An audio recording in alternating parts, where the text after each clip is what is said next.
आरो रायजो राजानि गोबांथार जेंना दं अब्लाबो 4 बोसोरखौ मोजाङै मोजां बारबोबाय but also ensures equal rights for all individuals.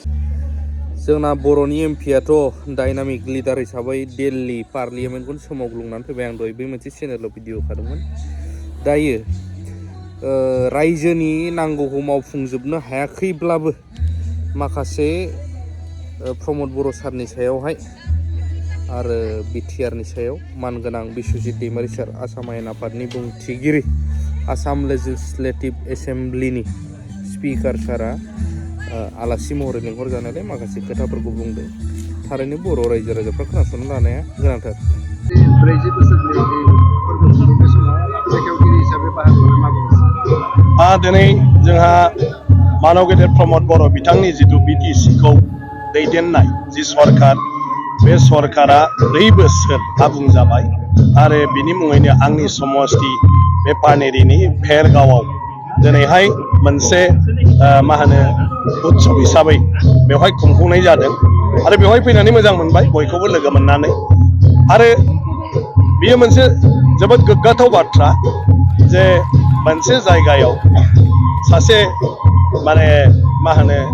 दैदेनगिरिनि नेतृत्वआव जेब्ला खुब शान्ति गोजोननि गेजेरजों 4 बोसोर सरकारा सम्पूर्ण जायो दिनै एलायन्स सरकार अब्लाबो आरो रायजो राजानि गोबांथार जेंना दं अब्लाबो 4 बोसोरखौ मोजाङै मोजां बारबोबाय। आं बिनि थाखाय मानव गेदेर प्रमद बर' बिथांनिसिम आंनि तरफनिफ्राय आङो कंग्रेचुलेसन होदों, बाख्नायनाय बावदों।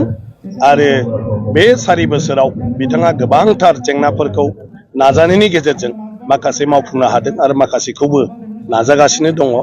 आरो आं सानो बे 4 बोसोरनि बिथांनि जिथु मोनदांथि बे मोनदांथिफोरनि गेजेरजों फैबाय थानाय समाव बिथाङा आरो साबसिनै खामानि मावनो हागोन। प्रमद बर' बिथांजों लोगोसे बिथांनि जि इएम कलिगफोर बिथांमोनखौबो आङो साबायखर बावदों जे बिथांमोना जयैनो दिनै बिटिसि ओनसोलनि जौगाखांनि थाखाय खामानि मावदों।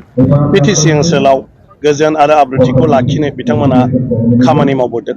आरो आं सानो लासै लासै बेबायदि जुदि रायजोनि फारसे बावसोमनायनि गेजेरजों खामानि मावलाङोब्ला आरो गोबां जोंहा बिटिसि ओनसोला दावगालांनो हाबावगोन। जिहेतु दिनै 4 बोसोर बारबाय, दिनै रायजो राजा गोबां दङ बेयावहाय रायजो राजाफोरनि थाखाय बिटिआर सरकारा माबाफोर होलांनायनि माबाखौ इसारा दङ दिल्ली आफादनि गेजेराव हानि पट्टायानो जा बायदिसिना आं दा मोनथिनायाव बिथांमोना एसेम्ब्लियाव जि तथ्य होदों जे गासै 2 लाखनिबो बांसिन सुबुंनो हा होबाय होननानै दाख्लै एसेम्ब्लियाव बुंदों। बे जोबोद गिदिर बाथ्रा। आरो बैसुमुथिनि दारै बिटिसि ओनसोलनि गासै जि हा गैयै रायजोफोर बा गुबुन गुबुन जायफ्रा हा हुआ दासिमबो गेलेमेले जानानै दं बेफोरखौ सेटेलमेन्ट होनायनि खामानिखौ मावगासिनो दङ। दा बेफोर गिदिरथार जेंना। बे खामानिफ्रा जुदि मोजाङै जाफुंसारो रायजो राजानि थाखाय बियो मुलाम्फा जागोन। आं सानो 2 लाखनिबो बांसिन बे जिथु हा होदों बे हा होनाया गोबां मानसिफ्रानो बेवहाय मुलाम्फा जादों। आरो बिनि बायदिबो गोबां बायदिसिना हाबाफारि लानानै खामानि मावगासिनो दङ।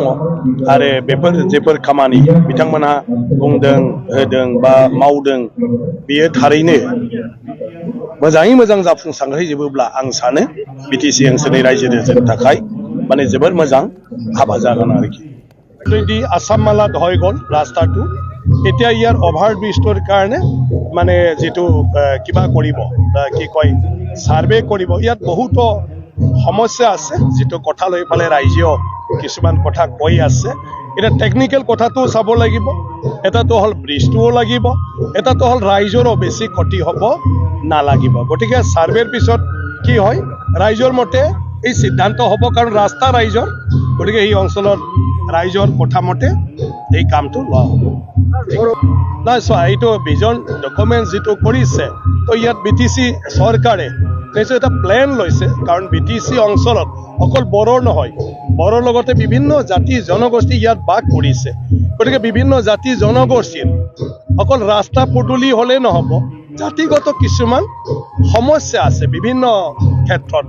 আৰু যিহেতু তাত সৰু সৰু জনগোষ্ঠীও আছে, তেওঁলোকৰ প্ৰতিনিধি নাই, তেওঁলোকে ক'ৰবাত মঞ্চত গৈ পেলাই তেওঁলোকৰ কথাটো ক'ব নোৱাৰে। তেওঁলোকৰ ক্ষেত্ৰতো যাতে থাকি নাযায় সেইবিলাকৰ ক্ষেত্ৰত নিশ্চয় কিবা এটা পৰিকল্পনা লৈছে। কিন্তু যিদিনা এই ডকুমেন্টস বাহিৰ হ'ব তেতিয়া আমি সবে জানিব পাৰিম आंबो सोंगासिनो दं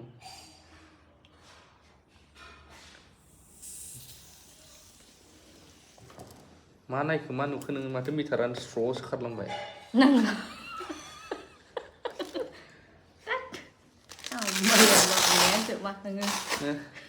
मेडिकेलखौनो उल्था बानायगोनलै बिसोरो